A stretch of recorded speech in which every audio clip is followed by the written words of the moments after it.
DNA টেস্টের report নিয়ে সেনগুপ্ত বাড়িতে এসে নীরার মা প্রমাণ করলো যে নীরা জয় সেনগুপ্তেরই সন্তান। হ্যাঁ বন্ধুরা, আমরা এমনটাই দেখতে পাবো অনুরাগের ছোঁয়া ধারাবাহিকের আগামী পর্বগুলোতে। দীপা রূপার অভিমান ভাঙিয়ে রূপাকে বাড়ি ফিরিয়ে আনে। রূপাকে দেখে সবাই খুশি হলেও উর্মি ও রত্না রূপাকে আবারও আজে বাজে কথা বলতে থাকে। এরই মধ্যে নাম পরিচয়হীন ছোট্ট বাচ্চা মেয়েটি আসে আর দুধ খেতে চায়। তখন দীপা নিজের হাতে তার জন্য দুধ বানিয়ে নিজের হাতে করে তাকে খাইয়ে দেয়। দীপা বারবার করে মেয়েটাকে জিজ্ঞাসা করে তার নাম কি, তার মা কোথায়, কিন্তু বাচ্চাটি বলে আর কতবার বলবো, আমার নাম লাবণ্য সেনগুপ্ত, এটাই আমার বাড়ি। এরপর আচমকা জয় বাড়ি ফিরে এসে মেয়েটিকে দেখে চমকে ওঠে। দীপা বলে ডাক্তারবাবু, পুলিশকে জানাতে হবে সবটা। পুলিশের কথা শুনে জয় প্রচণ্ড ভয় পেয়ে যায়।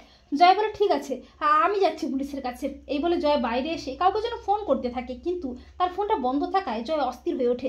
জয় বলে আমি কি করব, পুলিশকে বললে তো আমার সব সত্যি সামনে চলে আসবে। আর জয়কে দেখে, জয়ের ভাবভঙ্গি দেখে দীপার মনে খটকা লাগে। দীপা মনে মনে ভাবে বাচ্চা মেয়েটি কেন বলছে এটাই ওর বাড়ি, আর ওকে দেখে কেন মনে হচ্ছে একেবারে রূপার ছোটবেলা। এরপর জয় এলে দীপা বলে কি হলো জয়, পুলিশকে বলেছো? তখন জয় ভয় পেয়ে আমতামতো করে বলে না মানে বৌদিদি। তখন দীপা বলে কি হয়েছে জয়, তোমাকে এত অস্থির লাগছে কেন, কি হয়েছে বলো? ওই বাচ্চা মেয়েটিকে দেখার পর থেকে তোমাকে কেমন যেন লাগছে, তুমি কি কোনোভাবে ওকে চেনো? তখন জয় বলে আমি কি করে চিনবো? আর ঠিক তখনই নীরার মা সেনগুপ্ত বাড়িতে এসে চিৎকার করে বলে নিজের সন্তানকে নিজে চিনতে পারছো না মিস্টার জয় সেনগুপ্ত? নীরার মাকে দেখে চমকে যায় সবাই। জয় প্রচণ্ড ভয় পেয়ে যায়। উর্মি বলে নিজের সন্তান মানে আপনি সব কি বলছেন, আপনি কে? তখন নীরার মা বলে হ্যাঁ, ওই বাচ্চা মেয়েটি আমার মেয়ে, ওর নাম নীরা, আর ওর বাবা জয় সেনগুপ্ত। জয় বলে না না, উনি এসব মিথ্যে বলছেন, আমাকে ফাঁসাতে চাইছেন।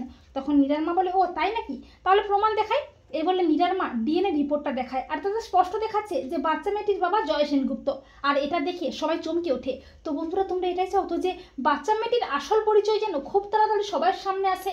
কমেন্ট করে এক্ষুনি জানিয়ে দাও তোমাদের মতামতটি।